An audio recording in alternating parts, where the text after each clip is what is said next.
हरे कृष्ण। अंतर्राष्ट्रीय कृष्ण भावना नगर संघ इस्कॉन बेंगलुरु की ओर से प्रस्तावित यह नित्यम भागवत सेवा के अंतर्गत प्रातःकालीन श्रीमद् भागवत सत्र न्याय भक्तों का हार्दिक स्वागत। आप सब श्री राधा गिरधारी जी की शुभकामनाएं स्वीकार करें, श्रील प्रभुपाद जी की कृपा प्राप्त करें। भक्तों के चरणों में प्रार्थना है कि कृपा करें कि इस सेवा के माध्यम से हम गुरु प्रभुपाद जी और भगवान को प्रसन्न कर पाए। विगत भागवत सत्र में हमने श्रवण किया किस प्रकार से अपने आत्म उन्नति के बल पर ये चार कुमार जो हैं ब्रह्मा जी के से प्रेरणा लेकर प्रोत्साहित होकर भगवान के वैकुंठ के स्वामी, वैकुंठ के नाथ कृष्ण के दिव्य सच्चिदानंद विग्रह स्वरूप का दर्शन हेतु वैकुंठ की ओर भ्रमण करने लगे। हम श्रवण करते आ रहे हैं कि इनके आध्यात्मिक उन्नति इतना है कि वे स्वर्ग, ब्रह्मलोक, ब्रह्मज्योति, विरजा, वैकुंठ के एक के बाद एक 6 दरवाजे पार कर लिए हैं। वे वैकुंठ के वासी से भी बढ़कर इनका चेतना है, क्योंकि ये चार कुमारों का जब वर्णन आता है तो भगवान के शक्त्यावेश अवतारों में भी इनका गिनती आता है। तो केवल वैकुंठवासी नहीं है, वैकुंठवासी से बढ़कर है और उनको वैकुंठ जाने से कोई रोक नहीं सकता। तो इसी वैकुंठ में 2 द्वारपाल का वर्णन भी आता है। वैकुंठ में वैसे द्वारपाल की आवश्यकता नहीं है, तो कुंठ जगत है से परे है। वैकुंठ यानी कि वहाँ पे कोई कुंठ नहीं है, कला नहीं है।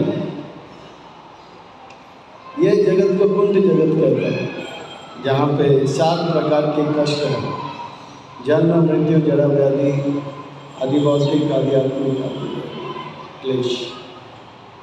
क्लेश से बना। ये 4 कुमारों का वर्णन आता है कि वे वहाँ तक पहुँच गए, क्योंकि ब्रह्मा जी ने उनको भगवान की दिव्य जो है साकार स्वरूप का वर्णन किया था। उनको लगा कि अभी हम ब्रह्मज्योति का इतना ध्यान लगा रहे हैं तो भगवान का साकार रूप का भी दर्शन कर लेते हैं। ये ब्रह्मवादी थे और इनका जब वर्णन आता है तो कहते हैं कि वे आध्यात्मिकता में बहुत श्रेष्ठ हैं। तान भिक्षया बात रास नाम चतुर कुमारा। जब ये 4 कुमारों को 2 द्वारपालों ने देखा तो देखा इनका जो शरीर है वात रसना, वे वात यानी कि हवा से चारों ओर से ढका था। दिगंबर बोलते हैं, दिग यानी कि दिशा, 10 दिशा। जैसे जैन मुनि 2 प्रकार के होते हैं, एक दिगंबर होते हैं और एक श्वेतांबर होते हैं। दिग का अर्थ होता है 10 दिशा ही उनका आवरण है, यानी कि वो नग्न है। तो ऐसे ये 2 बालक भी कैसे थे? नग्न थे। चतुर कुमारन, 4 छोटे छोटे नग्न लड़के अब भगवान से मिलने जा रहे हैं, ऐसे लग रहा था। पर ये 4 कुमारों के बारे में उनको ये नहीं पता था कि वृद्धान 10 अर्थात वायुष, ये सबसे वृद्ध हैं।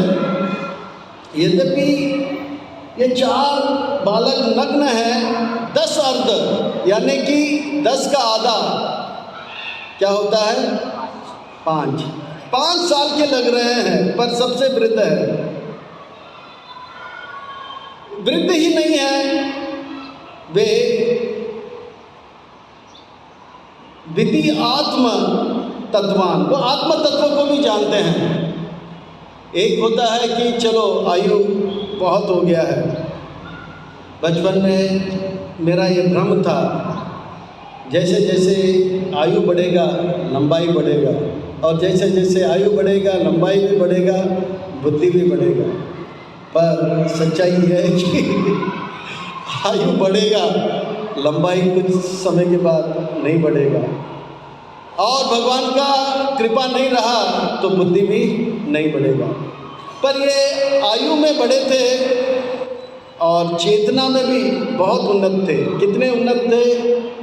तो आत्म तत्वान, वो आत्मा है, वो जानते थे मैं भगवान का हूँ, आप भगवान के हो, हम सब भगवान के हैं, हम सब एक परिवार के हैं।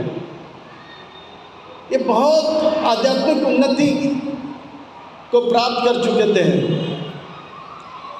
ये द्वारपालों ने क्या देखा? उनके शरीर से जो तेज है वो तेज को देखा नहीं, उनके आत्मा का उन्नति है उसको देखा नहीं, उन्होंने केवल वो शरीर की लंबाई को देखा और वे नंगे थे वो देखा, इसीलिए उनको ठीक नहीं लगा। पर 4 कुमार कैसे हैं उसके बारे में थोड़ा चर्चा करते हुए, ये जो द्वारपाल है ये कौन है इसके बारे में भी चर्चा करेंगे। इन द्वारपालों के बारे में आप लोगों ने अगर ध्यान से श्रवण किया होगा तो शनिवार के सत्र में कुमदास प्रभु बताए कि विष्णु पुराण में वर्णन आता है मैत्रेय और मैत्रेय ऋषि और एक राजा के बीच में एक संवाद है। उस संवाद में वर्णन आता है कि ये 2 द्वारपाल है, ये नित्य सिद्ध नहीं है।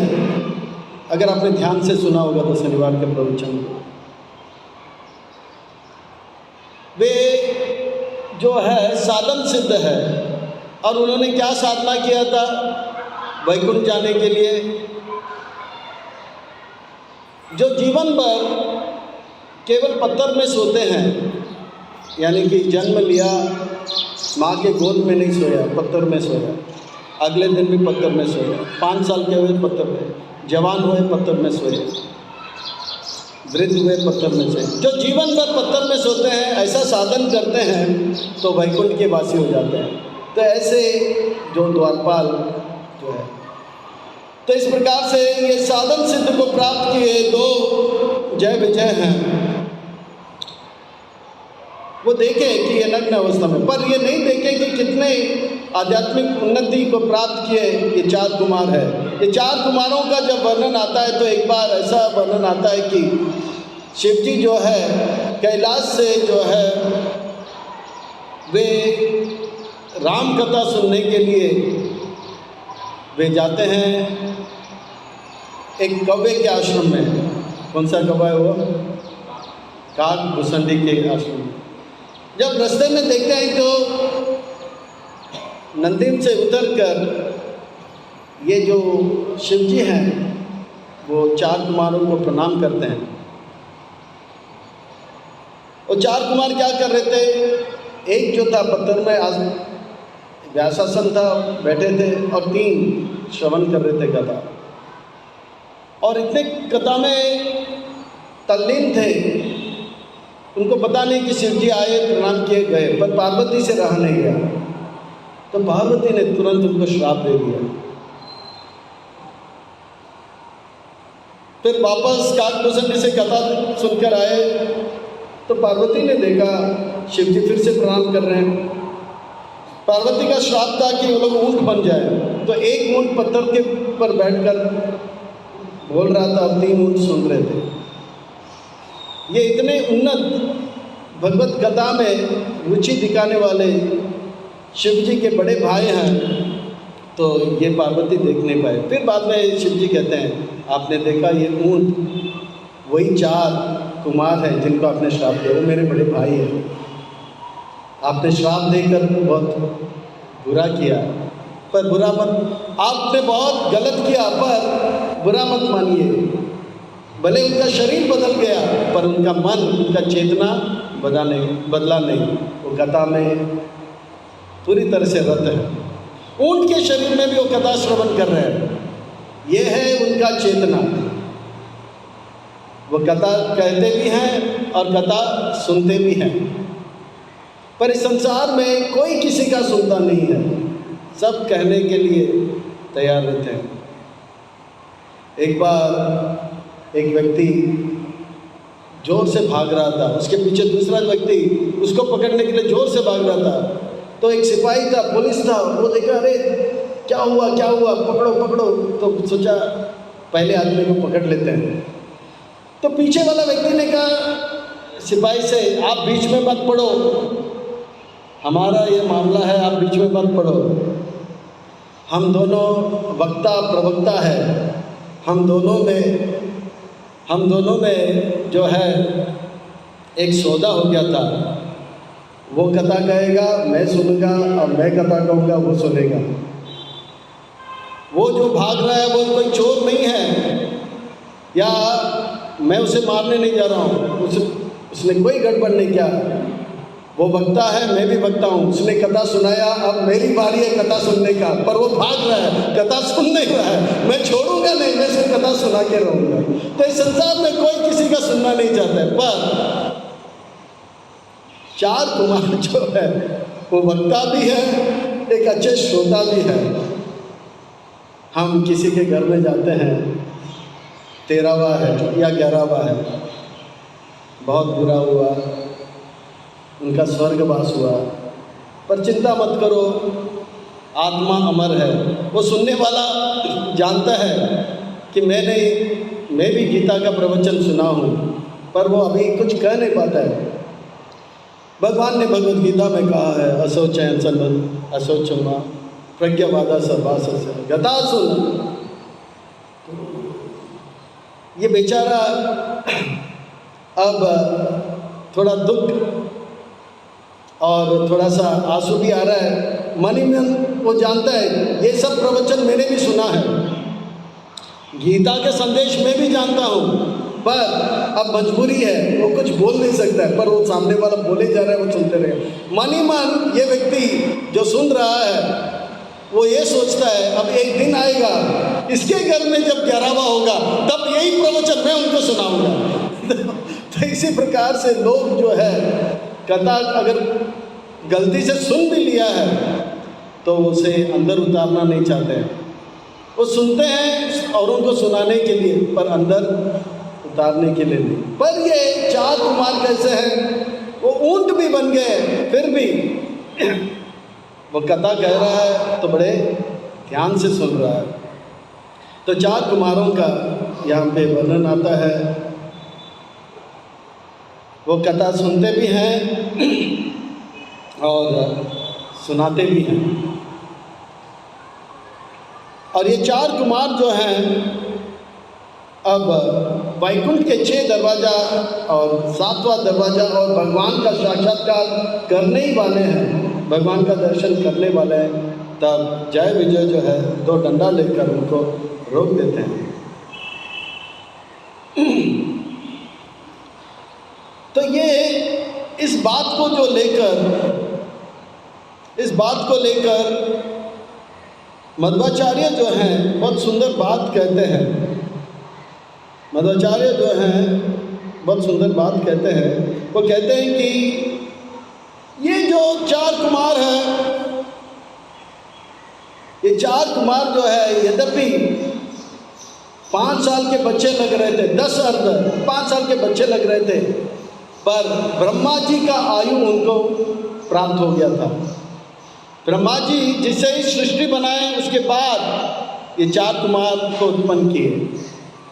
विश्वनाथ चक्रवर्ती ठाकुर अपने टीका में लिखते हैं कि इनका आयु क्या था जब इनको रोका गया था। कहते हैं कि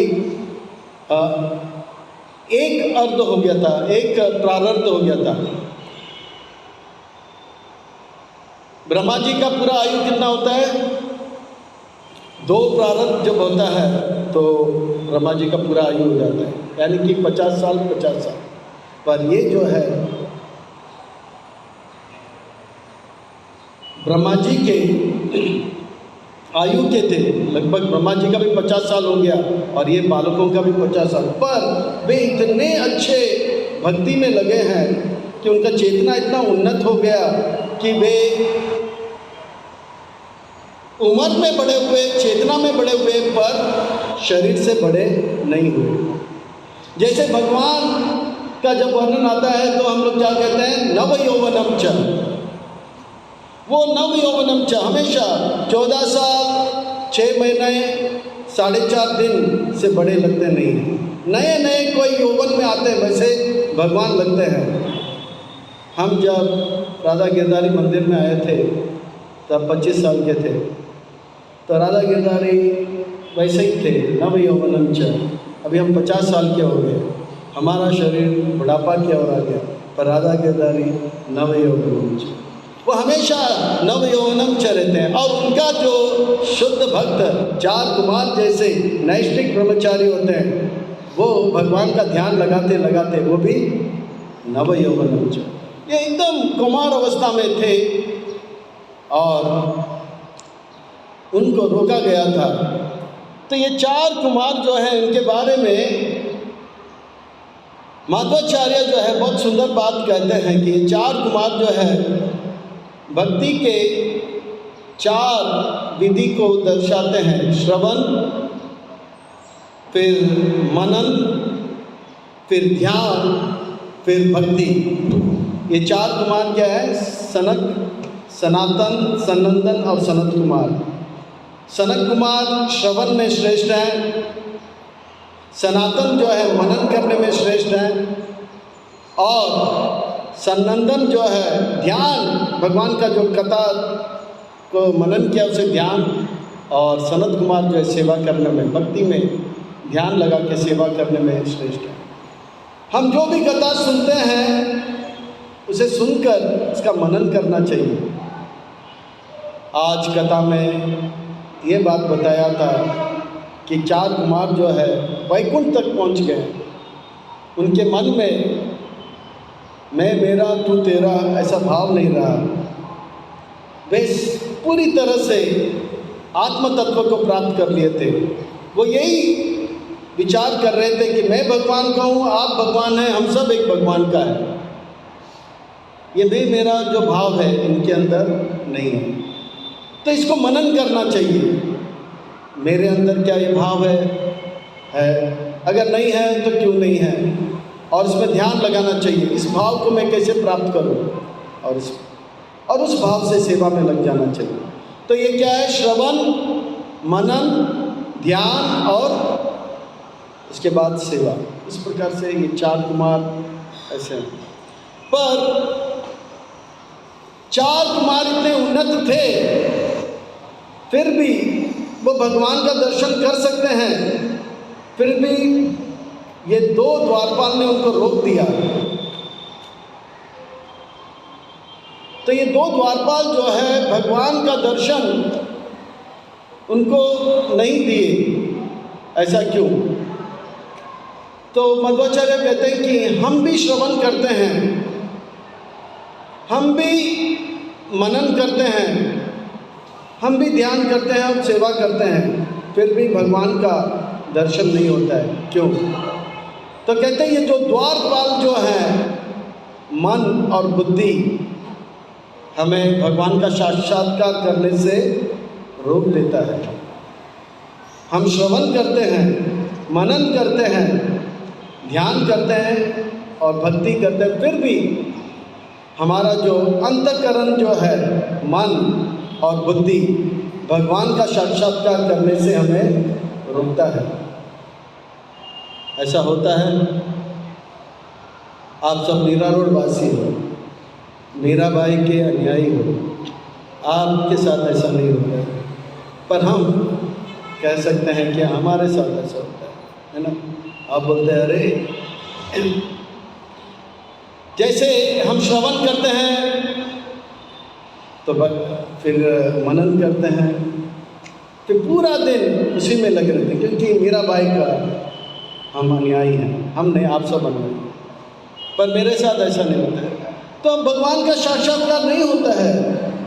यह ऐसा नहीं होता है कि यह सब कुछ भगवान का है, मैं भी भगवान का हूँ, हम सब भगवान का, ऐसा हम हमेशा नहीं रहता है।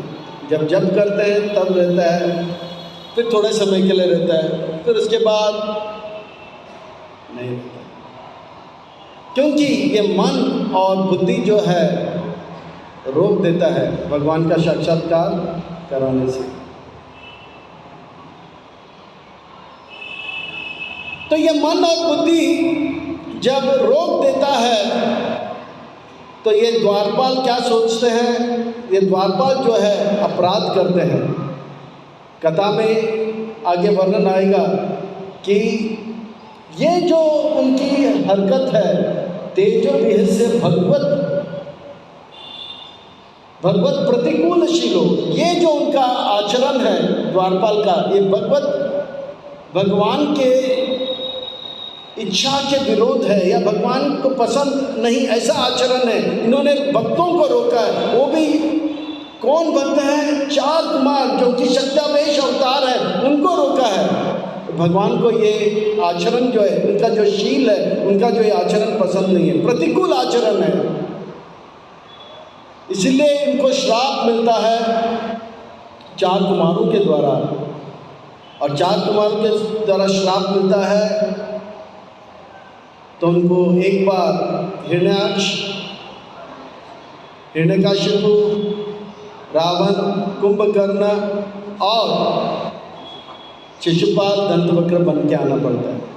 माधवाचार्य पाद बहुत सुंदर बात कहते हैं। वो कहते हैं कि जब मन और बुद्धि हमें रोक देता है, भगवान को आना पड़ता है ये मन और बुद्धि को शुद्ध करने के लिए।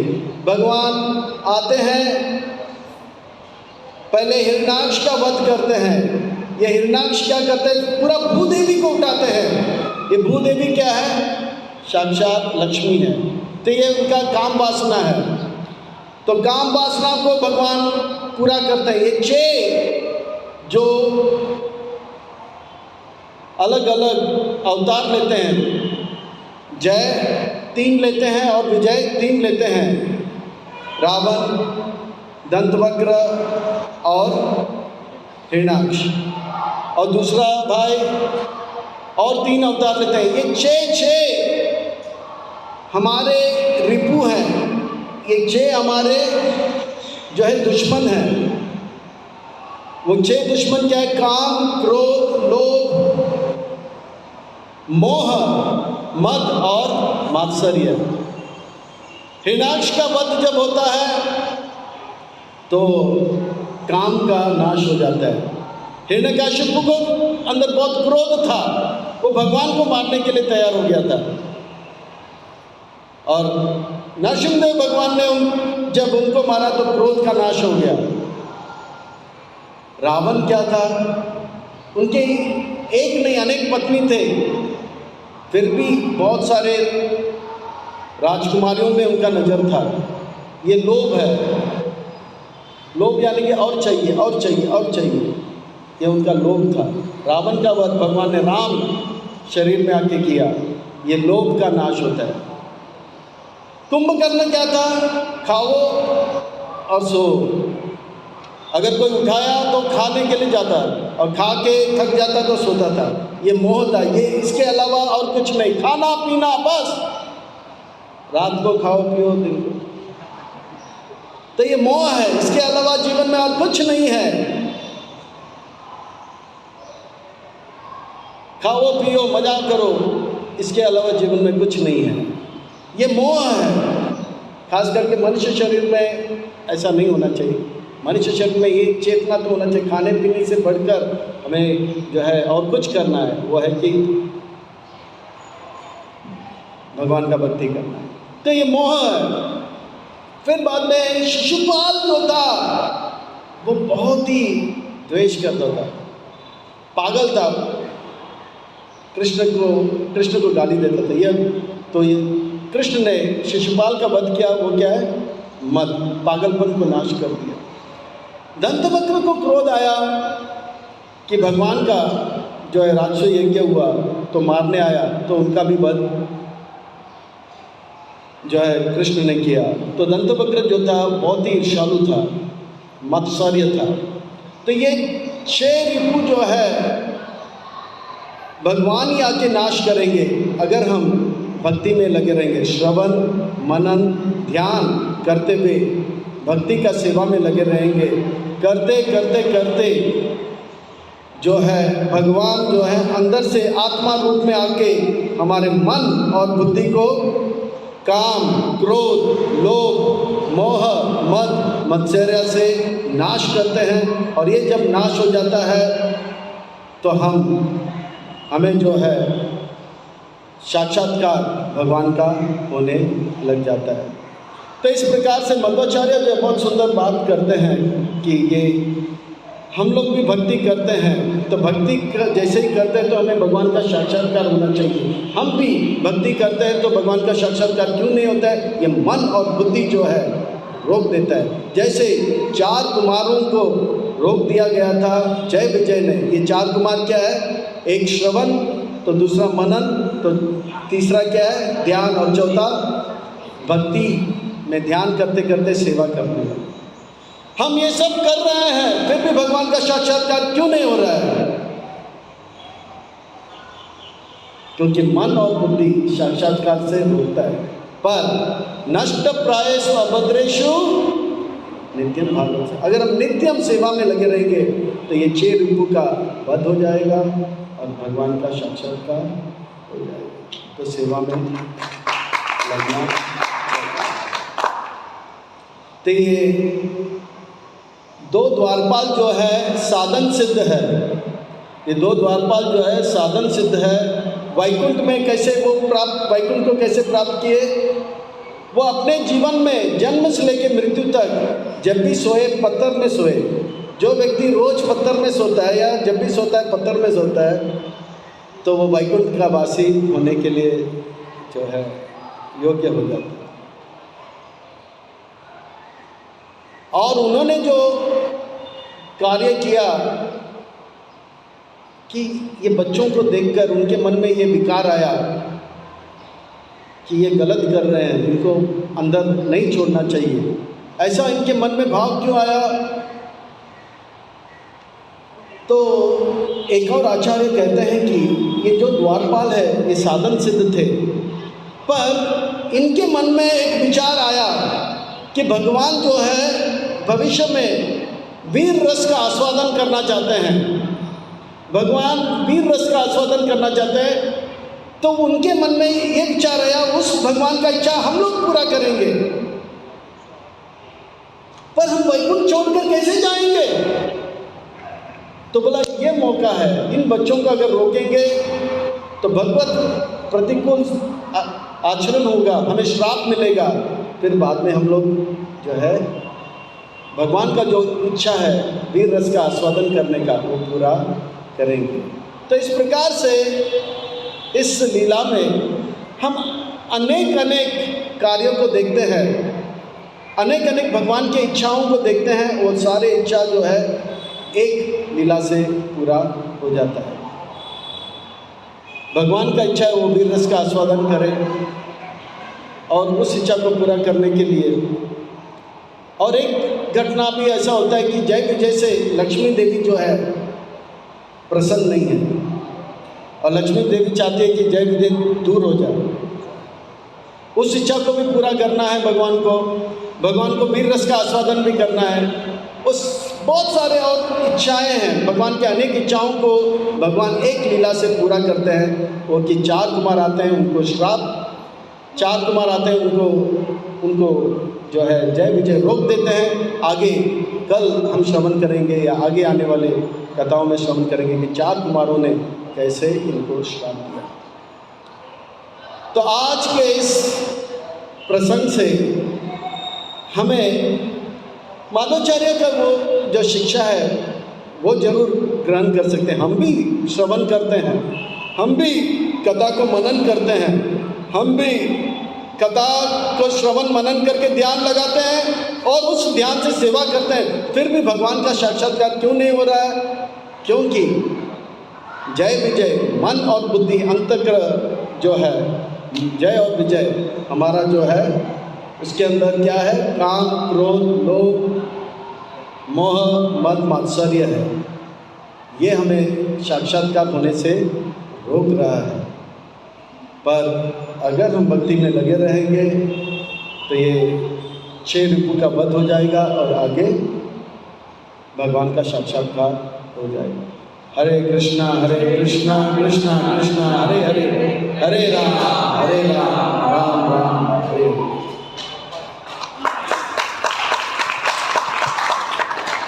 किसी का कोई प्रश्न है तो पूछ सकते हैं।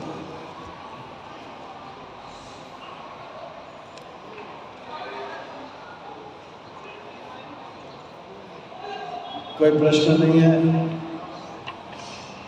श्रील प्रभुपाद की ग्रंथराज श्रीमद् भागवत महापुराण की निताय गौर हरि प्रेमानंदे।